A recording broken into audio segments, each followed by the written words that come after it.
Станислав Владимирович Востоков, писатель, художник, специалист по охране редких животных, литературный составитель журнала для подростков «Пампасы», появился на свет 1 апреля 45 лет назад.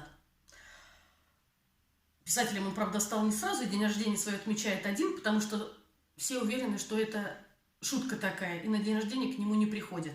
Но вообще-то он замечательный писатель, замечательный художник и вообще замечательный, очень интересный человек.